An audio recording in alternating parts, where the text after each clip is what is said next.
Hello and welcome to Diana's Makerspace. This is the Barbie Gem Sorority House community chat, and as always, we always have all members of the house involved. You can see the Frosty family of with Frosty, Hildy, and their children, little Crystal, little Ellen, little Eric there, um, Jennifer and Doe, and then Cookie, as well as members of the Frosty family. Oh, hi! Returning back, let me show you the house again. Jennifer, Doe, and Cookie, the Frosty family: Frosty, Hildy, little Crystal, little Ellen, little Eric, and also members of the Barbie sorority: Linda, sitting next to us, Alexis, as her ultimate personality is Harley Quinn. Demetra, Bruce and Jane, are named after my aunt and uncle.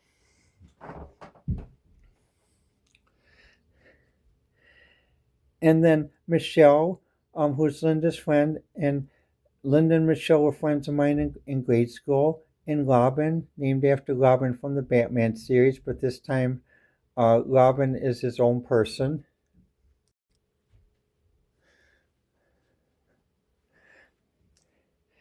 Jeannie, from My Dream of Jeannie. Ova, the Roman god of success in fulfilling your dreams. Um, Sandy with the brunette hair, and Ursula with the blonde hair. From the aquatic culture, sometimes referred to as the mer cultures. Sandy is named after a close friend who I worked with, and we were planning to spend our lives together, but she died of cancer early. Um, so um, I also have a picture of Sandy, but one thing I like to mention about with Sandy though, when Sandy died, um, for some reason I wasn't aware of this until I got to the funeral. Her family buried her as Robert, not as Roberta. And the reason why this is important for Pride Month is because for many people who are trans, sometimes bad families will try to get back at family members who stray by burying them under their original birth name. That's why I've always told friends, please, I want when I do pass, I pass as Diana, not under my original birth name.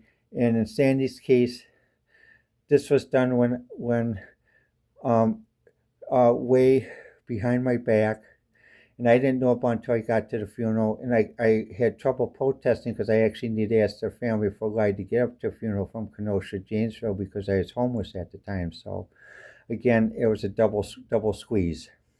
So just be aware on Pride Day. Keep your lights even in death and in memory. This is Kiko, a friend of mine who I worked with from Japan when I worked as a medical researcher. Beta, a friend who I met on MySpace, and we formed an online friendship. She lives in the Netherlands with her daughter, and her daughter graduated from top university in the Netherlands. Michelle and Jill. I'm sorry, Jill. Jill is a friend of mine who I met. That's from Boulder. What happened? She always used to wear cowgirl boots and a cowgirl hat when she used to come to work. And one time at the first Christmas party, there's a big snowstorm in Milwaukee. It's held at Coolidge's. And what happened? We all left. Everyone took the highway to get there faster. I told Joe to take 27th Street. She followed me. We got there. We waited 40 minutes. We talked with the guy at the bar. And when the other people guy says, God, you guys really aren't Milwaukeeans, are you? The newcomers beat you here. It says, yeah, it says, actually, they're more Milwaukeeans than you are. And that meant good, happy days Milwaukeeans, the good Milwaukeeans, not some of the problems Milwaukee is having now with some of the um, transplants and carpetbaggers and gentrifiers and developers that have come to invade we see in Milwaukee and Kenosha. And and then we have Stanley, who's named after my grandfather. My grandfather's skin became was discolored because he was badly burned. So He was Caucasian, but what happened was his skin was bold, it was colored so that many people who didn't know him would confuse him as African American, but his demeanor and comportment proved that he was Caucasian.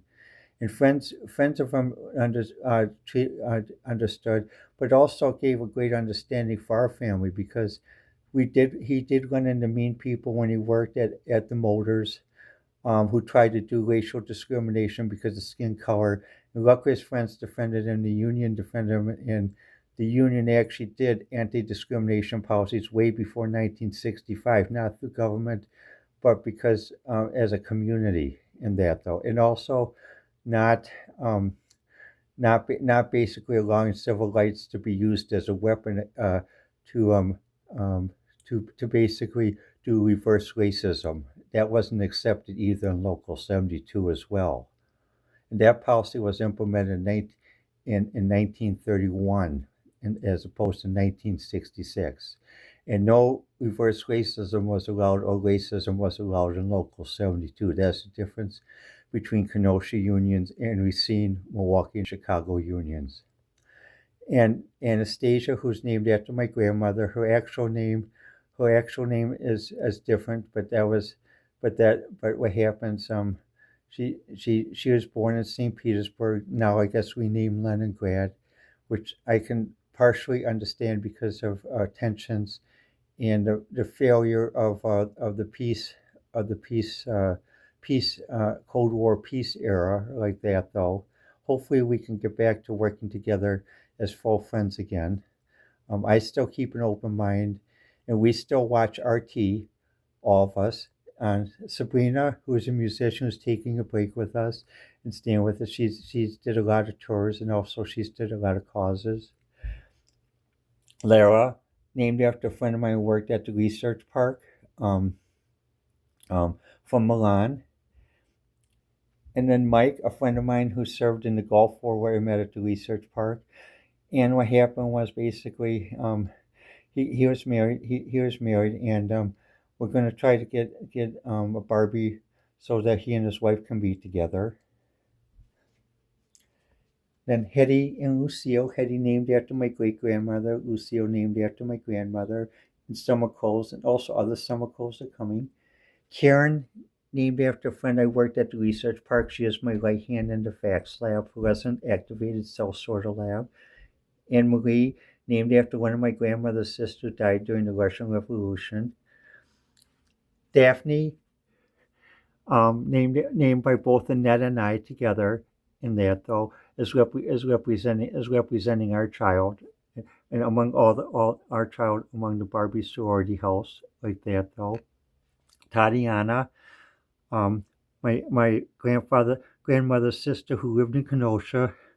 I wasn't told of her existence until almost my dad was on my deathbed. So for many years I didn't know. The only thing I knew is that there are friends of the family that lived in Kenosha, and that's how she was always addressed. But we didn't visit as much. And then Olga, uh, named after my grandma's sister, she died during the Russian Revolution, but still in memory. And Pingy, who basically is after the snow parties and that we had cross country ski parties. Annette, who's named after a friend Annette, that actually had a beer. I went to a beer party yesterday in there. And Judy, named after my sister, which we are estranged, but she's always welcome to visit. And Gwen, named after a friend in high school and in elementary school, who was very supportive of me as well. So let's begin and start the chat.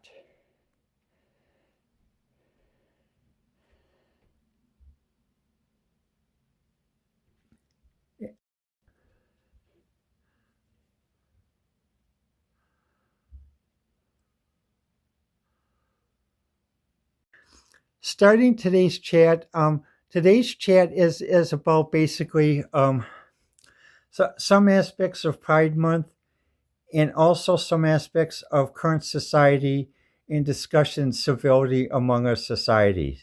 But first, what I'd like to do, what we like to do is start with Pride Month. Barbie, would you like to get this going? Yes. Well, as everyone knows, this month is Pride Month, and basically Pride Month means many things to many people.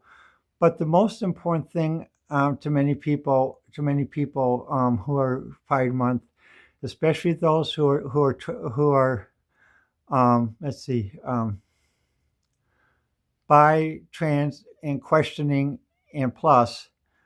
Pride Month is very important because some groups will try to divide the LGBT community, saying that they only will protect lesbian, gay, but they won't protect bi, transgender, questioning, and plus. And that has been going on, and like we also like to address that too.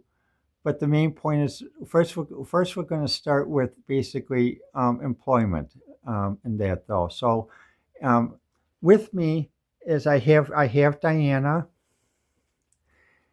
and many of her friends. Um, some of them from high school, some from college. Also, I have Diana in a college in a late high school, college days, and or in research days as Davis, as the Ken Bestie. So let's go around the room and have everyone introduce themselves. I'm Jim. I'm Diana's friend. What happened? Diana and Davis would come out of the shell and watch us perform at the Parkside Union, and also when we performed at some places in downtown Milwaukee, like and what happens? We always were happy when Diana came. Some people always used to think Diana as a teetotaler that she didn't want to drink, but the reason why she didn't want to drink was because many times to her parents' concern, she always had to come alone because some of the people she worked with, they claimed they were liberal, they weren't. So she always would have a Coca-Cola. A few times when we met at one bar near where Diana worked, the famous Marquette bar, um, Diana did come at Haggerty's, and she came with Landy. Landy and Karen came with her, and she had a beer, and she was able to enjoy herself. And then they drove her down to the bus station so she could take the bus home. Yes, I remember that. I remember that time. You guys were very good friends and trusted friends. And even if I had my moments where I didn't feel well or something else, I knew you guys would make sure that I wouldn't get taken advantage of or called immature or something else, and by bullies or other sophisticated people who knew how to work above the law like that though and try stuff. Um, I'm Chrissy. I'm Diana's friend. We met in junior high school, Washington Junior High School, and we were both in the orchestra. I played keyboards and percussion orchestra was in a rock band, and Diana sometimes would come with us and do impromptu sessions. Sometimes she'd play guitar, sometimes she'd play rock violin. Yes, rock violin. Remember, this was the '70s. We were very much in experimental music, so rock violin is not something new. And we actually would improvise songs from different groups as ELO, Blondie, Pat Benatar. One time we had a guest conductor came that heard us about doing our improvisation. He didn't see any sheet music. He said, "Wait, how are you guys playing this?" Oh, we just listened. And we explained to. We listened to a few times. We got the notes. We got the notes and the chords and the bass lines down. And he said, "God," he said, "you guys are like Scott Joplin. He could do the same thing. He could listen to a song and play it back." He said, and he said, "God," and he told us that please do something more than just music. You guys got very gifted people, and he was very supportive of it. And this was one guest conductor who was from Seattle. I'm Davis. This is a representation. This is my channeling of me before I fully transitioned when I was in my senior year of high school, through college and through my years as a medical researcher and also working half time in that. So and then fully transitioning to Diana many years later, but having to transition multiple times because of pressures to detransition. And I'm I'm Demetra. I'm Diana's friend.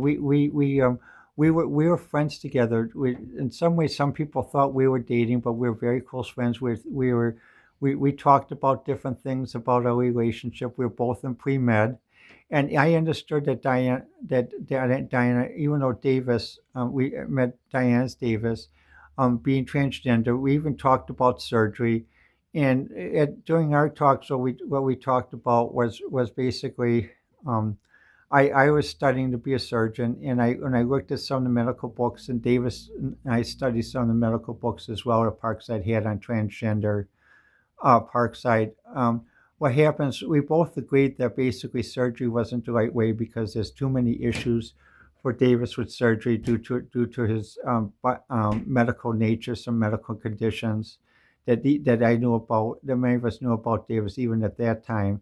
But I accepted that even if Davis and later and currently Diana worked even half time or even transition, I still love him and love her and that though. And I'm Renee, and also I'm Diana's close friend who I met in pre med.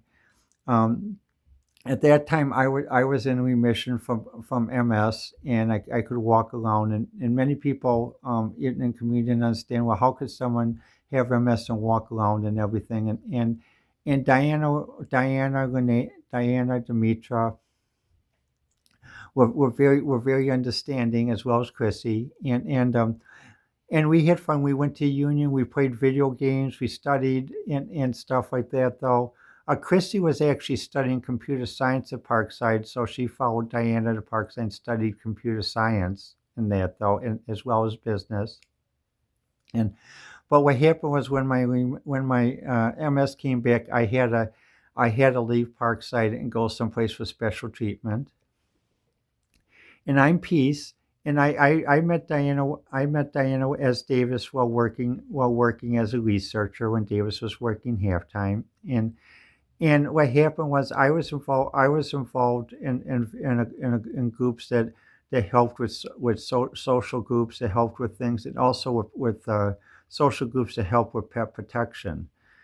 Davis and I, now Diana, would have multiple discussions because Davis would share with me about how the veterinarians, even at the research place where she worked, how the animals were mistreated.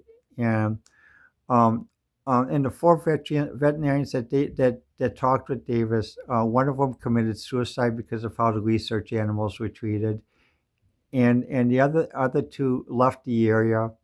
And another researcher who chatted with the Darren, who eventually he was actually African, but he had a very interesting thing to say about Davis at that time. You know that Davis was transgender and working half times as well. He said, actually, you're a better man than all the quote men. He used quotation marks with his fingers that are working here who accuse you because you take care of your parents, you saved everyone's job. You're actually doing the thing of supporting a community. So even if you transition, you are still a better man. But I understand why you want to why you want to transition, because you want to live a full life, and that's the African way too, is to live a full life. And what he meant by African, he meant those actually living in Africa. Like, for example, we watch RT, and we watch one show by Inside Africa by Professor P.L.O. Lamada. And we agree with a lot of his viewpoints that he says, and we watch RT, and he expresses the difference between the African identity versus what he calls, he uses a different word to describe African American identity and European African identity. And so this person Diana worked with had the African identity, and was from Nairobi. Well, okay, let's begin the discussion. So let's start with the first point, employment. Do you think that because companies have employment policies that say that they protect LGBTQ, and also do hiring, not discriminate hiring due to LGBTQ plus, that those policies are actually beneficial or are they just smoke screens and mirrors? Could you please answer whether it's a whether it's a smoke screen or whether it actually protects. Smoke screen. Reason why it's a smoke screen is because basically they have it so they can't be sued. Because they can always say we have a policy and we and such, so you can't blame us for not having all the answers all the time. But people do face a harsh environment and they do face harsh things. Just look at their turnover rate. And I agree I agree with Jim. It is a smoke screen. That's why many people who are LGBT do work at gig work and do work at their own business. Consequently, I'd like to add something during this election year. There are many of us who are LGBTQ who are registered Republicans, as I am, and what happens is people. So some of you may turn off like that, but I ask you just to listen just for one minute more before you tune out, if that offends you. Um, the reason why I'm saying Republicans is because actually, in some ways, a lot of people when they say, "Well, no, oh, Democrat," I say, "Thank you." And the reason why, again, this goes back because um, the elites in both sides of the aisle have pitted the people against each other, and also what happens though, um, in some cases, if you're trans, you don't get full protection unless you march in the marches, get arrested, get assigned, and what happens? There are many of us who run a business, and we run a business. The reason why we sort of become Republican-like is we have stewardship of the business, stewardship of our employees. The employees count on us to pay them to pay the payroll and have a steady job so that they can support their families and their partners. Also, what happens? They count on us to basically help the community that we're there a long time and to be a part of the community. So in some ways, we're accused of being Republicans because we're business and that though. We may have to take a short break because Diane's hand's starting to shake, but we'll come back in the next segment. Well, okay, so guys, what we're going to do is we're just going to take a short break because Diana has to rest her hand. Her hand is a little bit starting to shake because of her health issues. So we'll come back in the next segment. Okay, returning to the next segment. Now we're coming back to continuing with our question: Are employee LGBTQ employment policies plus employment policies smokescreen or protective? Chrissy, smokescreen. The reason why the smokescreen is because even when Diana worked at the research park had policies that they claimed that they were fully inclusive of LGBTQ plus, but they're only protective of lesbian women and gay guys. So what happened was, and some of the lesbian women and gay guys actually took advantage of that to harass people who were trans by and questioning and plus. So, and that's part of the reason why Diana basically she tried her best. They even underpaid her grossly, and she waited. She was patient, but eventually she came a time that she realized she needed to move on, and we're glad she did. Yes, when I was working half time as Davis, I was told that basically the lab I was working for was an urgent military lab and a research lab for a community of 65 people's jobs who I was responsible for saving. And they said at the time they were in a research crunch, so they couldn't pay me fully, but they promised to pay me basically once they got the budget restored. The budget was restored. I was not paid. They always made excuses. I waited. And finally, what happened? One friend of mine, by the name of Ron, he is the COO of the Bud Sun. He was a mentor to me. And when I came the first day, he took me under his wing, and he's training me to be an executive in that though. And he's glad at what I was doing at the lab and how I saved the jobs. But one day, what happened was I, Karen, and another person, another friend, Ron we'd have weekly meetings. And Ron, and one time we were waiting. And Ron was late because he never was late. And then his friend came in and says, "Well, I'm sorry, guys." And he said, "I'm sorry, Ron died in his bed this morning. He's um, I'm not sure what we're gonna do, what we're gonna do like this. So, but I'll give you more information as I got it." And also, Ron was supportive of me when I took the bus because some days I take the bus to work because sometimes some of the stress there because of being working halftime, I always would be referred to as that. Oh, who's that? Well, that guy's a little bit strange. He's not quite masculine. He doesn't quite cheer as much for the Packers, even though I'm a great Packer fan. I had an autographed football from Wayne Nitschke, and also I met many of the older Packers. And in my family, we used to go to Fuzzy Thurston's restaurant on Blue Mound, the left guard for many years like that, and even when and also Chi Chi's in that though too. And but I'd take the bus because of the stress, because sometimes the emotional stress, or sometimes what some people call from working with other groups, the chutzpah, is enough to weigh you down emotionally that you wake up at 1 o'clock in the afternoon because your body's just emotionally tired. And that's why basically I'd say LGBTQ policies companies have are smokescreen. And I agree with Diane, because even in pre med, what we didn't realize, and Diana started to realize because she started to get the first effects of it. At Parkside, when we went to pre med, Parkside's pre med was an unofficial LOTC pre med. Everyone who went to Parkside's pre med at that time went to medical school, but part of the thing of going to medical school was basically there was an implication that you had to sign up for the military one way or the other, either as an officer to serve when you graduated, which many people did, and one of Diane's friends did.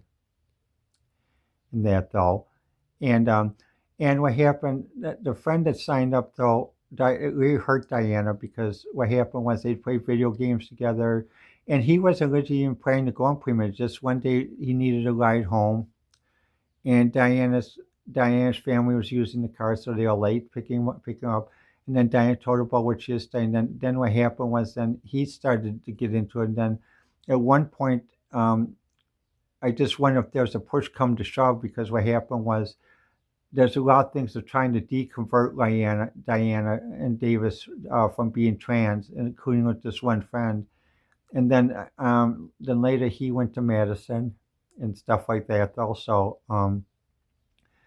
yes, that still hurts me. But what I think about it though is people that do bad stuff like that though, eventually there is a higher authority, because actually, as many as if people were to ask us, many of us in the Diana Gem sorority are theists, and as theists, we believe that there is a better existence than what we're living. We believe that everything that's created on Earth was not created by mankind or humankind. There was a special spiritual guidance and spiritual help that created that. And also, um, we also believe that there's no we don't believe in predestination. You have to earn your way. But even if you can't earn your way and you make mistakes, you still can move on to the higher existence by being truthful with yourself, and truthful with the higher being, that you made a mistake, and that you will really try to do better in the future. That's it. But the key point is you have to be truthful with yourself first, in that though you just can't say it as a cop out. Exactly.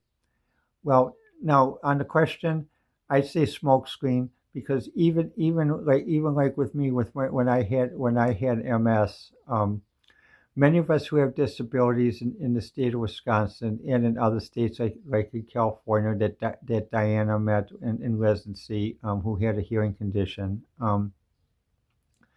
We have to fight very hard through multiple attorneys, through multiple psychiatrists and psychologists, to get our benefits. And even Diane's friend who's in the Navy, he's trying to get disability benefits, and he's had a hard time. He's run into some attorneys which he refers to as la la Navy board attorneys, who basically won't take that extra step because they don't want to lose their la la standing in society support. So I told him, I said, you gotta find someone who's a bulldog and do it that way. But yes, so well, now Diane Davis, did you want to add a conclusion of this? Yes. Well, right now we're retired. We still like to do activities, like we go to doll shows and also sell dolls. But and we were at the K Town Doll Show recently, and that And we showed some members of the Barbie sorority. Barbie, if you, these are the children of the Barbie sorority. And as you can see, they're lounging right now. Guinan is the headmistress, and you can notice some of the children are dressed in different outfits, and again, to some who may be offended by seeing boys in a dress, outfit is an outfit. The Supreme Court ruled that basically gender conforming school rules and gender conforming society rules are unconstitutional.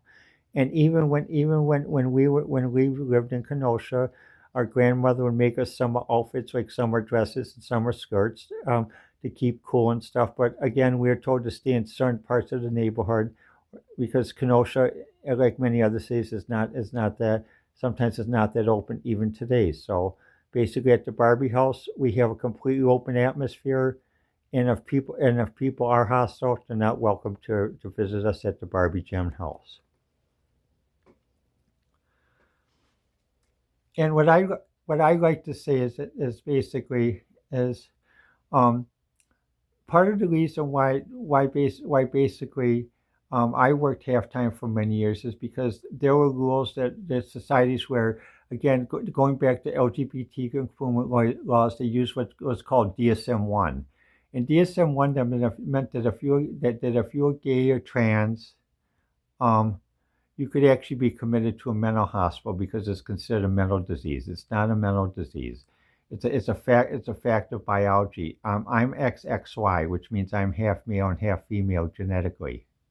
And inside, I have, just to be blunt and to be direct, I have half male parts and female parts, to use a slang like that, though. But what happens? I present somewhat male, but the other features outside I don't present male in that, though. And so what happens? When people try to make simplistic definitions, and also including when people say guys about wearing dudes in dresses like that, though, all of us in the story wear what we wish, and the reason why many of us wear dresses and skirts is because they're more comfortable for us than pants.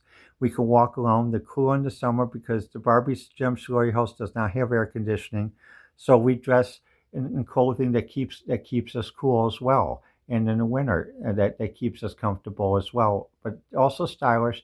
And also, some of our clothes are handmade. We work together in project. My skirt's handmade. Also basically, the Mitra skirt is handmade as a circle skirt with a petticoat. The thing is, though, we really need to stop the smoke screens and go to protection for employment as well as housing.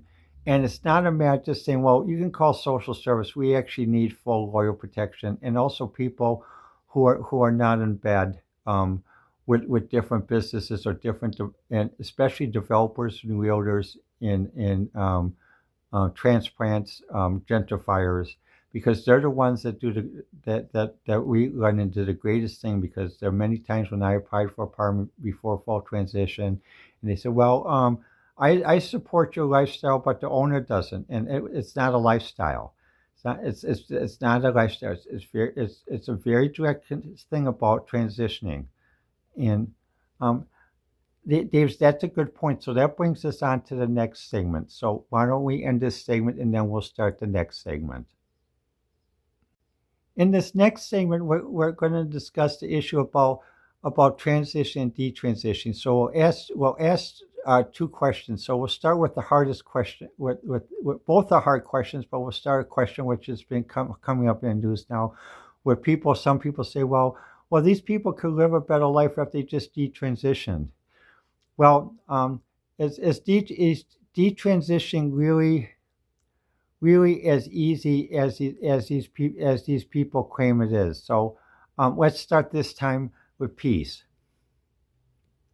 No, detransition is not easy because basically the problem with detransition, especially for people who are trans, who transitions politically, it's like it's worse than getting out of a gang, because it's basically, if you detransition politically, you lose all the assets you gained from your political transition, which could mean your job, your lifestyle, your house, everything else. Or another way to put it, it's like a phrase from The Godfather. The more I try to get out, the more they pull me back in, and detransition is hard. It's actually a harder decision than it is to transition, because even though some people say, well, they'll say when they're being watched, they'll say, oh yeah, we support people who detransition. But when people who did transition go to some of these people and try to get a job, they're not asking for a job. They're qualified for the job. They're asking for a job or trying to get an apartment, and they're not asking for a apartment. They're qualified to get the apartment. They'll make up some excuse. Oh, today the sky is pink. Today the sky is yellow. Or as Diane Davis's grandmother used to say, as an old Russian expression, they'll make excuse that the sky is a certain color and they can't do it today. There's a certain way it's said in Russian, but that's the analogy.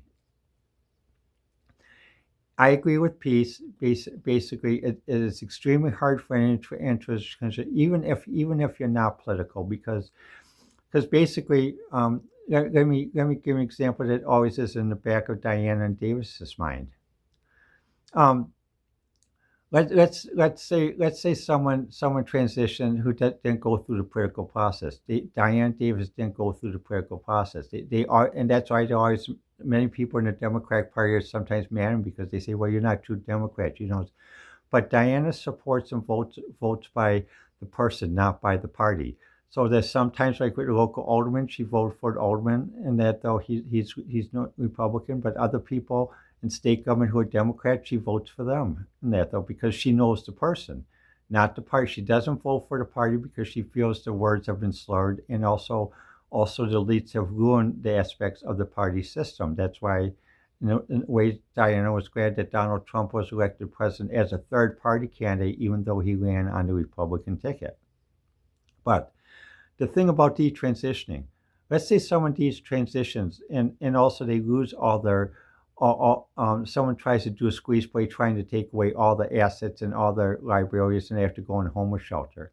Well, if they detransition at the same community that they transitioned in, or someone in another community finds out that they detransitioned, the moment they try to use the men's bathroom, there'll be a group of lowball boys who will try to beat the hell out of her and try to send her to the hospital, knife her, or even kill her, or even in a alley or a corner. So detransition can also mean death, being extreme, being in the hospital, being put in the hospital.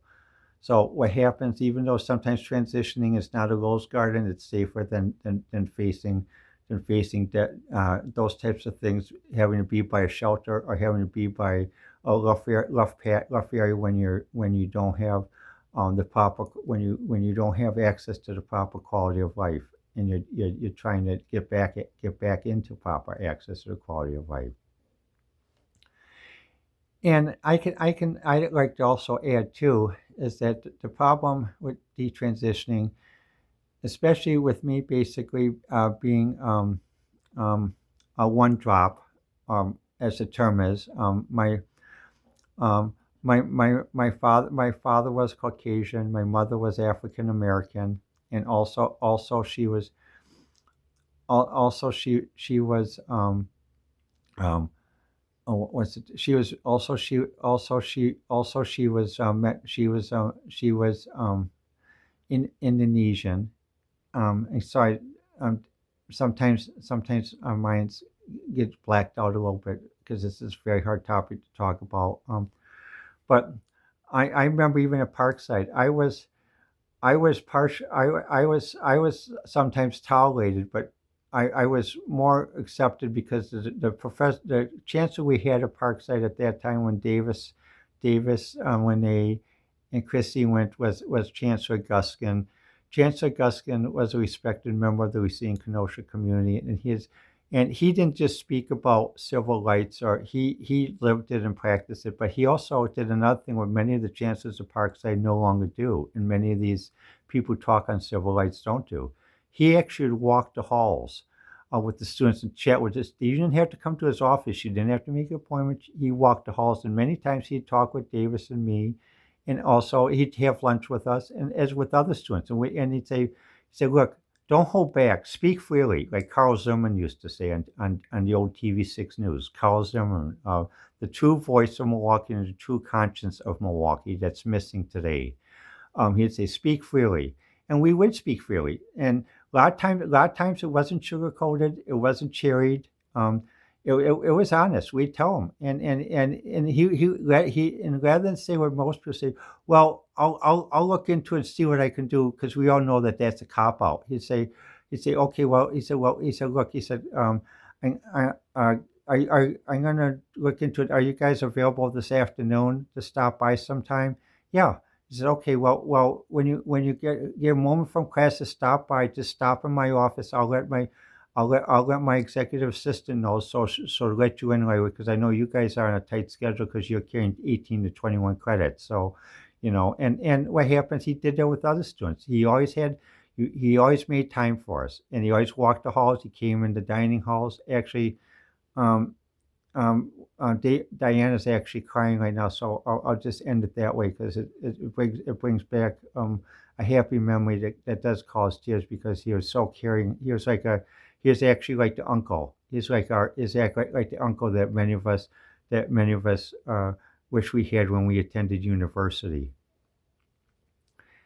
And I'd like to say as well that basically, um, for all of us. So also, Parkside at that time had two dining rooms. The current dining room is used as a wedding reception center, which all of us wish would be turned back to a dining room where the prices were reasonable, and also it was fully open there, so no one could listen in. No one could sit next to you and listen in. It's fully private in that though. And then what's considered the den was actually the bar where they had a band stage and they had bands and other things.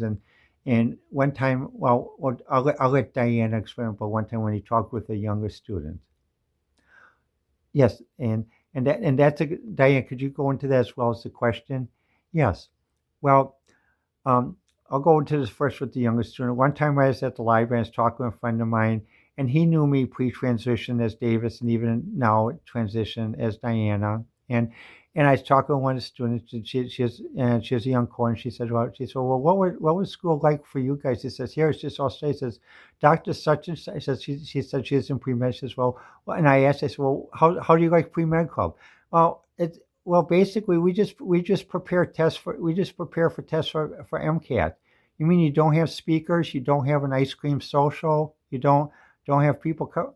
What? You guys had an ice cream social? You had speakers? You actually had fun too? Yeah. And what about also we had bands? You guys had bands?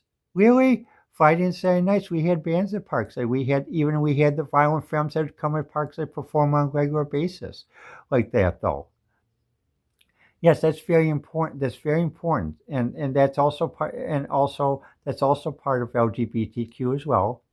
And regarding detransitioning though, detransitioning is hard, because basically what you run into though is basically you'll also run into a lot of people who are mad that you did detransition. They'll try to hurt you and beat you up. There's a friend of ours, who one time did detransition, and what happened? She was attacked by gay men while working in Milwaukee, and this time she retransitioned, and and what happened was it's still in the back of her mind, because basically you still worry about basically, um, it's like being terrorized. If you're terrorized, whether you're Palestinian or whether other things, um, you have it in the back of your mind like that though and stuff.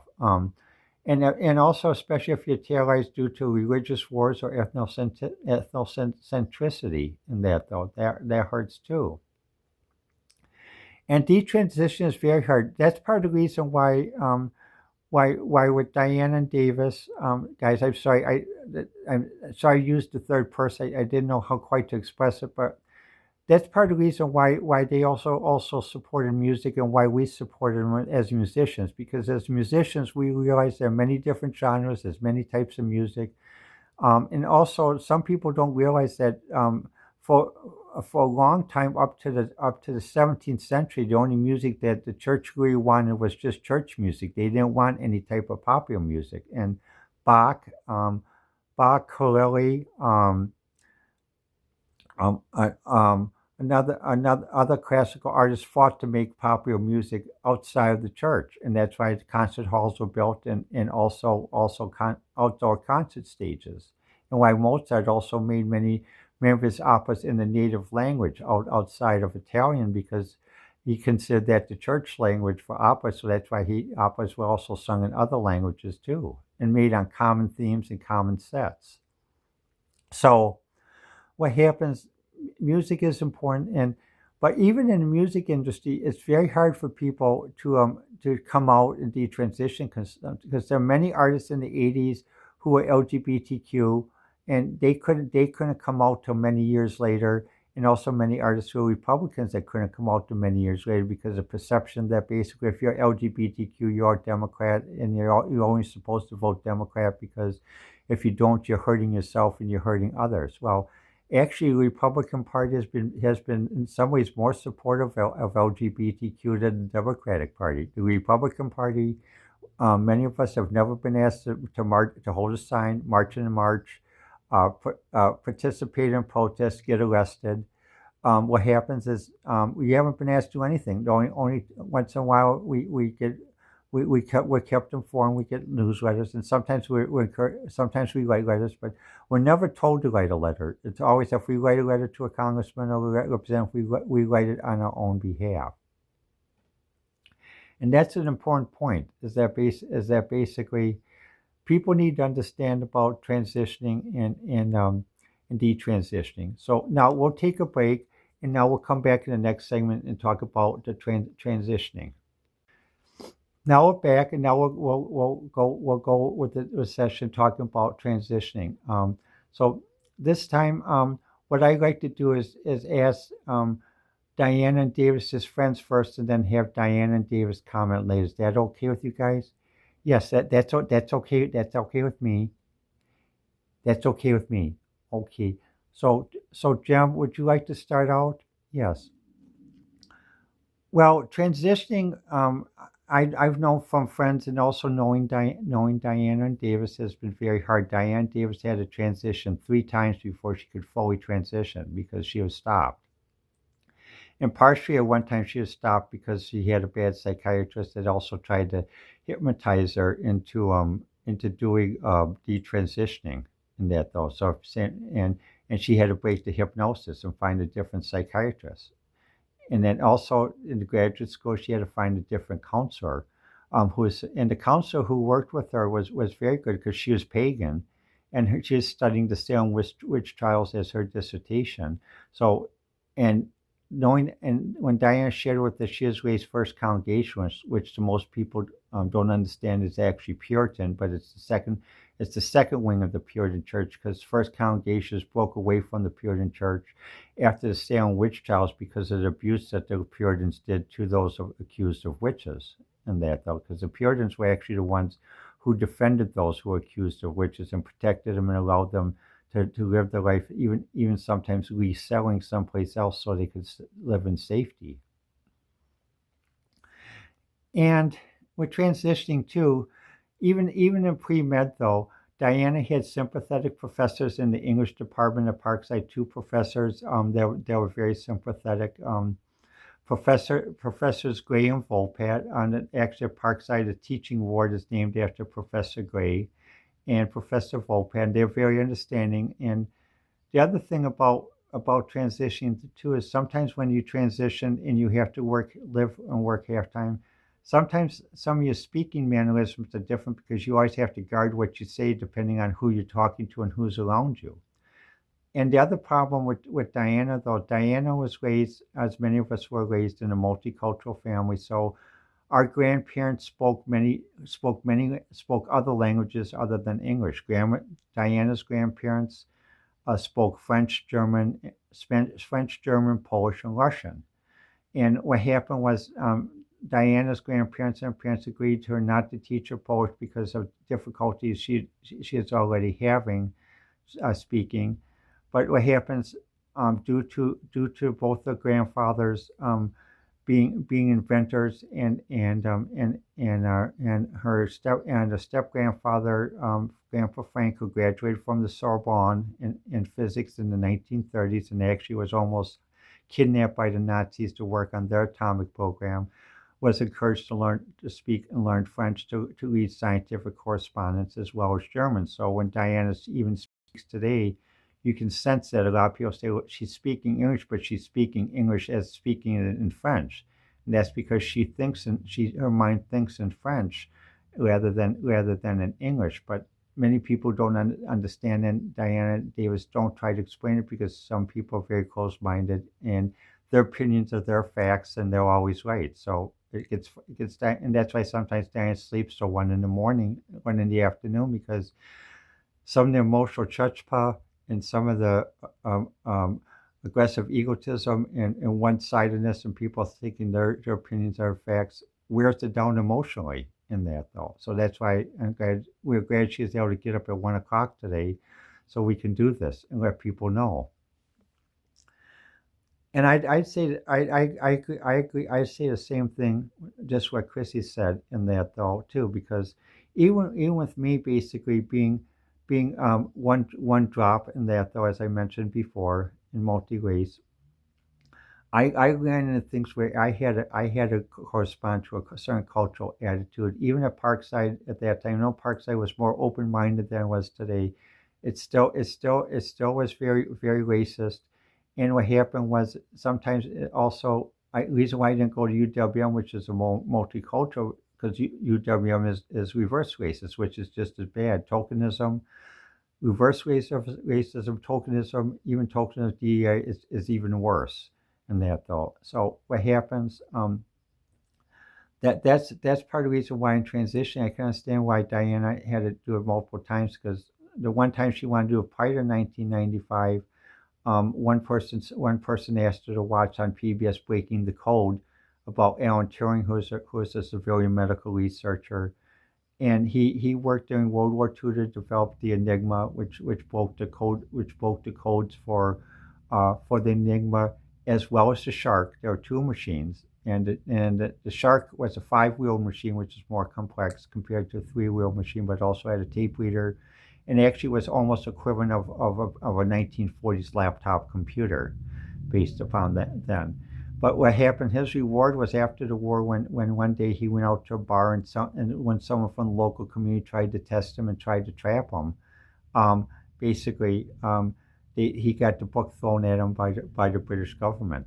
And when he went to talk with the one administrator that was working on the program, the administrator was gay, and he said, well, how come it seems like all my dates were always chosen? He says, that's because I did that to protect you, so that if you spoke in bed and said bed talk, you didn't have to worry about being outed. You didn't have to worry about turning over state secrets. And he said, oh, he says, I'm going to try to protect you. We're going to try to protect you now, but basically they're going to do this stuff to you, but you but we'll make sure your name lives on. And when Dinah was at Parkside in studying artificial intelligence, she met Alan Turing's friend in that, though, and they talked, and she actually, Diana Davis, wrote a program called Konecki Prolog based on the Prolog language. And also Diana's Alan Turing's friend was surprised Diana knew about Bletchley Park. And what happened at that time, he donated a book to the library about the analytical computing machine, which is the mainframe Alan Turing made after the war. And it is a special book because it also had a special reflection section written by Alan Turing about his life, sort of a mini biography. And I'd encourage other people to read it as well. But that also explains why Diana was influenced in transitioning too, is because some of the people in this area were treated the same way like that. Even though she's highly intelligent, Diana has a doctorate in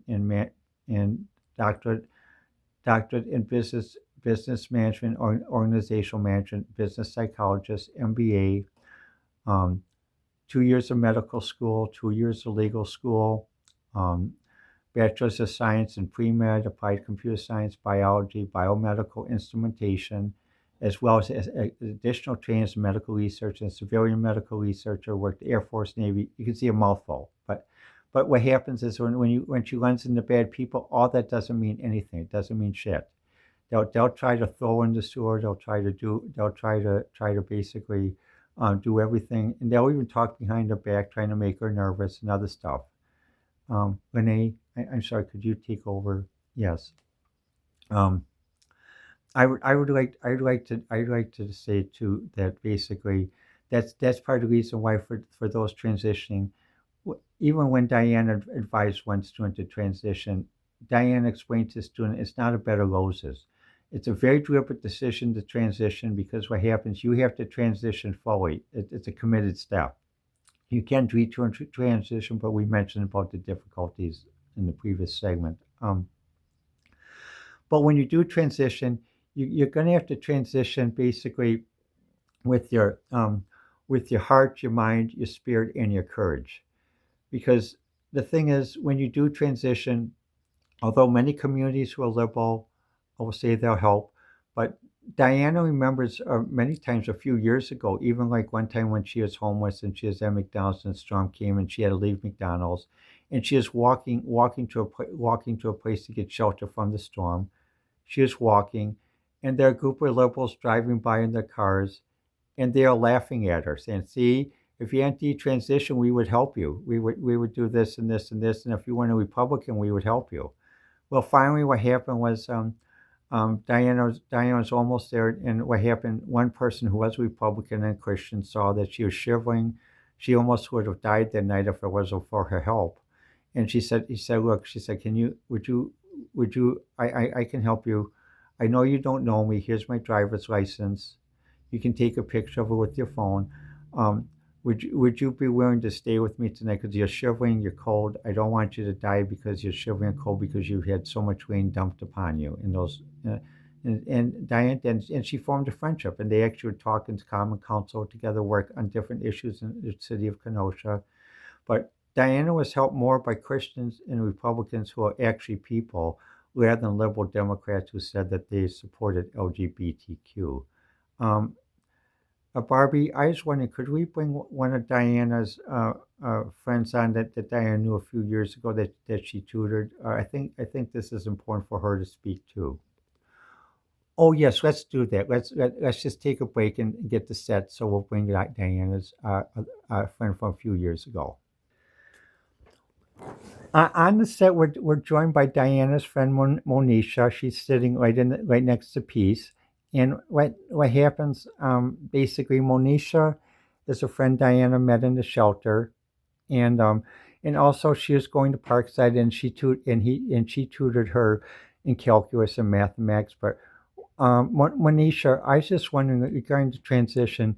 Could you explain the McDonald's incident one time in Kenosha at the West Side McDonald's? Yes. Well, Diana was, and I would finish the tutoring session, and Diana offered to take me for lunch, and we went to the McDonald's at the West Side Kenosha. And Diana had been there for many years because the family went there. Many people there were very open-minded, even of Diana's transition. But then something really happened that shocked Diana, and scared Diana. We actually had to leave because I could see Diana was getting extremely nervous and agitated and frightful. Well, what happened? Well, Diana went up. We walked in McDonald's. We went to get a lunch, and I guess some people thought we were just going to order takeout, and but we sat in the restaurant. So someone was sat in the restaurant. We heard, "Ooh, ooh, look at that! Look what they're doing there." And what happened was, part of this was because basically Diana's Caucasian and I'm African American, and everyone's saying, well, that Diana bought someone as a friend or date to share lunch with who's not the same skin color she is, and all these people were liberal Democrats, and finally one friend of Diana's, who's a friend of her family, of her mother and father, stood up and said, "You guys, stop this. All of you are supposed to be liberal Democrats. You complain about Trump. You complain about Reagan, but yet Diana brings a friend in. all of you remember when Guess Who Was Coming to Dinner was in the theater. You all saw that and you all claimed how you liked the movie. But now you're showing you're hypocrites. And I'm ashamed of you.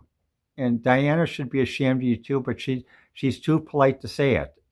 And a friend, basically, you guys really owe an apology to a friend, more than just that. And finally, the manager came up, and the manager said to us, she said, folks, you don't have to leave.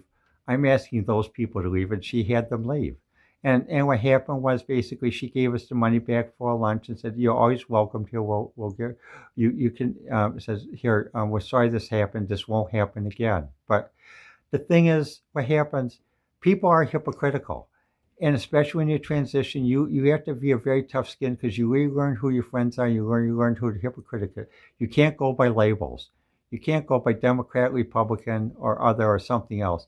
You got to go by the person, not by labels. And you also got to see how they treat you when they think you're without when you're far enough away that you can't hear them speaking. You got to see how they speak when they think you're far enough away. So sometimes test them. Just make them think that you walked away and see what they say when you're not. See if they talk behind your back. Very good advice. Now, Diana Davis, would you like to start? Yes, Davis, can you start? Yes.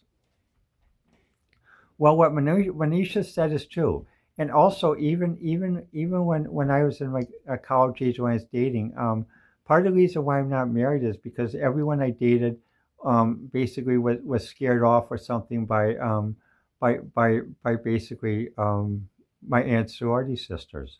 Because what happens, always question was like that. Monisha's African American, and when I dated, I dated by the person. I didn't so.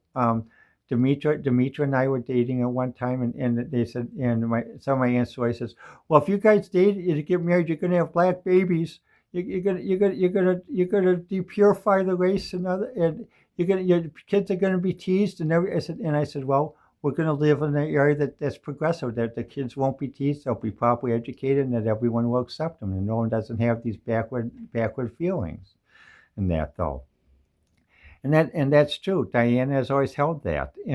But the problem is, sad to say, basically in both in the elites in the party, they still have backwards attitudes. So basically, that's why, in a way, like I said, many all of us are glad that President Trump was elected as a third party candidate to set, and only third party candidate to be elected twice as president, and also only a third party candidate to win his presidency, because President Trump is a third party candidate ran as a Republican.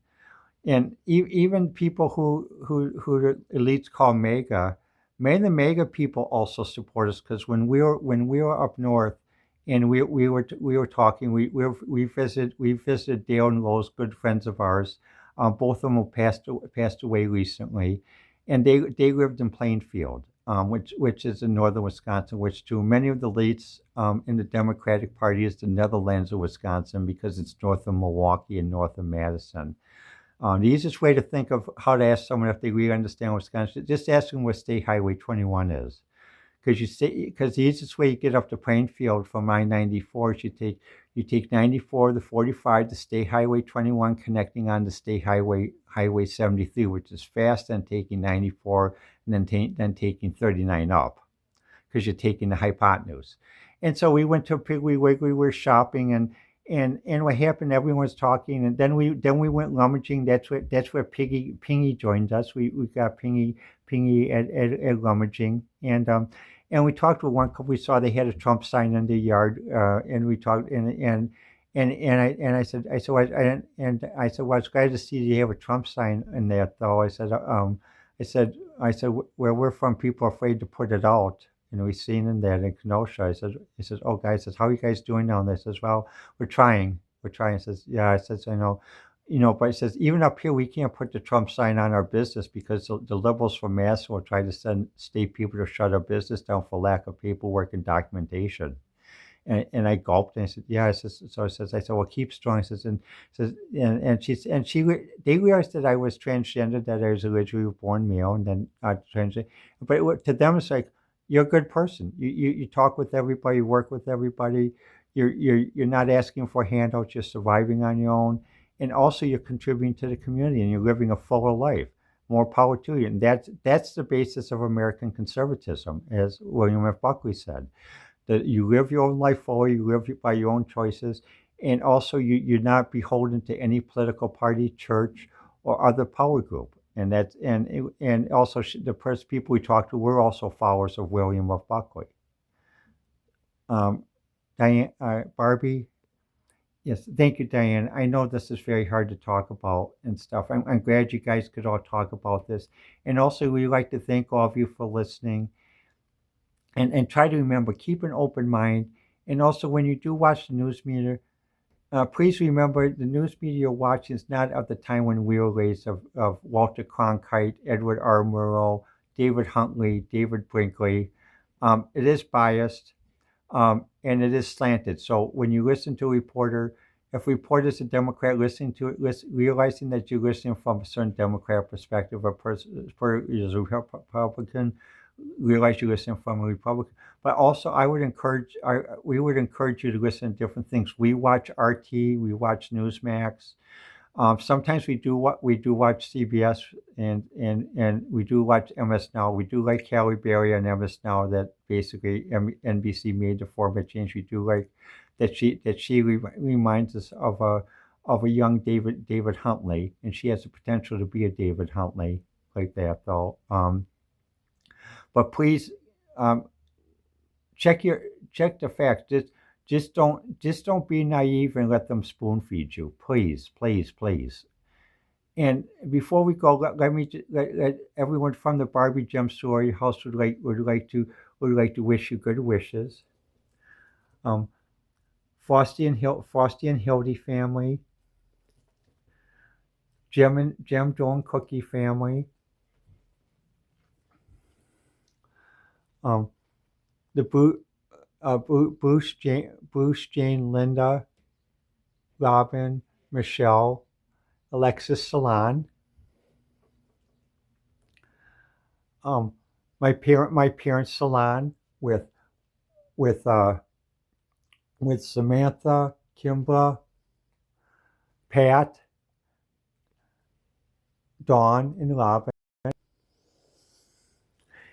and the salon and also the salon with Pingy, Olga, Tatiana, Daphne, Lucille, Hetty, Marie, Karen, and the Barbie Gem Sorority Children's Salon, as well as the net Judy, Gwen, Stephanie, and Michelle Salon.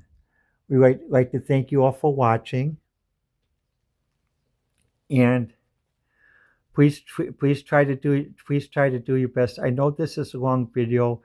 It may be better watched in parts, but we thought this had to be said. So thank you again for watching, and thank you for your support. Well, thank you, Julie. I know it's been awful hard. We haven't been able to hug since we lived as brother and sister prior to 1973, and and also when I was doing a halftime in that though. So I still remember when we used to share records and we used to share 45s. Still have the record collection, and you're always welcome to visit. Also, if you have contact with our cousins, their children, and also they are always welcome to visit. I don't care about what happened with some other things in the past that caused a division in the family. Let's just try to move on and forward from it, as mom and dad would say. Yes, I agree. Let's do it. So I'm glad we have this talk. Can I stay over for the weekend? Yes, you can. Yes. Well, it's nice. It's nice to see that everyone can get together, and to other LGBT families and families that have trans members. We hope this offers an inspiration and a method for coming together. We like everyone in the Barbie sorority would like to thank you for watching, and also we'd like to thank you for being supportive in our mission in the Barbie Gem sorority.